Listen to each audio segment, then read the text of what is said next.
जैसा सबसे पहले तो ये बताइएगा कि वेनेजुएला का जो मामला है, अमेरिका की एक मुदाखलत, निकोलस मडूरो को वहाँ से लेके जाना, अमेरिका लेके जाना, वहाँ पे उनकी अब ट्रायल जो है वो शुरू हो रही है। मामलात जो हैं वो बड़े गंभीर हैं। वेनेजुएला के अंदर प्रोटेस्ट, वेनेजुएला के जो एक्सपर्ट्स हैं उनके भी अजीब अजीब में बयान मिलते हैं। कुछ कहते हैं बिल्कुल ठीक हुआ है, कुछ कहते हैं बिल्कुल गलत हुआ है। आपके ख्याल में एक तो ये कि एक ऐसा प्रेसिडेंट जो कि आज से कुछ महीने पहले सालसी की प्रमोशन कर रहे थे, दुनिया के अंदर अमन अमान लाने की कर रहे थे, उन्होंने क्यों एक तो ये चीज़ की वेनेजुएला की हद तक, और दूसरा बाकी जो ममालिक हैं वो ईरान हो जाए, ग्रीनलैंड की बहुत बातें हो रही हैं, वो हमारे खत्े के हो जाएं, उधर तक ये असरात आएंगे या डोनाल्ड ट्रंप जो है यहाँ तक रुक जाएंगे? सर देखिए, जो ट्रम्प डॉक्ट्रिन अगर हम उसे कहें तो उसे समझने के लिए दो तीन चीजों पे गौर करना बहुत जरूरी है।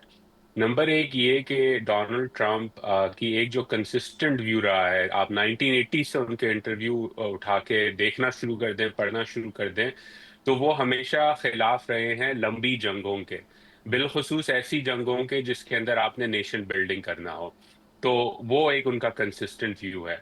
तो जहां वो यूज ऑफ फोर्स करेंगे, वो बड़ा डिस्क्रीट यूज ऑफ फोर्स होगा, और ऐसा यूज ऑफ फोर्स नहीं होगा जिसके अंदर अमेरिकी फौज जो है वो इराक या अफगानिस्तान की तरह जाके 20 साल तक एक नया मुल्क बनाने की कोशिश करे, जमहूरी इक़्तिदार के ऊपर वगैरह वगैरह। तो एक तो ये बात हो गई। दूसरा उनका डॉक्ट्रिन ये है कि वो इस्तेमाल करेंगे फोर्स, लेकिन उस वक्त करेंगे जब उन्हें लगे कि जो डील होनी है किसी भी एक्टर के साथ, वो उस तरह नहीं हो रही जिस तरह वो चाहते हैं। ईरान के साथ आपने मामलात की बात की, पिछले साल जो हुए उसके अंदर एक पूरा प्रोसेस था नेगोशिएशन का, जो कि कहीं नहीं गया। उसके बाद इसराइल ने बमबारी की और एंड में जाके अमेरिका ने ईरानी न्यूक्लियर प्रोग्राम को एक बहुत बड़ा धचका लगाया।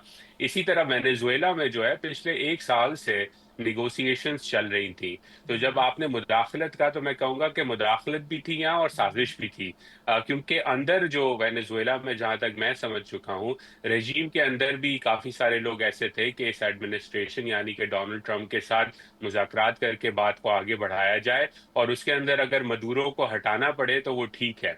लेकिन एंड तक मदुरो नहीं मान रहे थे। ये बात मार्को रूबियो ने पिछले हफ्ते अपनी प्रेस कॉन्फ्रेंस में भी कही, और उसके बाद यूज ऑफ फोर्स हुआ। तो दूसरा ये कि वो डील ऑफर करेंगे, आप डील ले लें, और अगर आप नहीं लेंगे तो वो एस्केलेट करने से घबराएंगे नहीं। नंबर दो।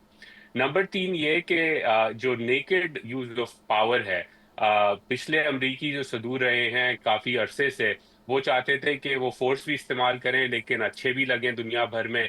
बराक ओबामा की मैं आपको एग्जांपल देता हूं कि एक पूरा असैसिनेशन प्लान प्रोग्राम चलाया गया, जिसमें 14-14, 15-15 साल के बच्चों को मार के अमरीकी व्यू होता था कि ये मिलिटेंट्स थे।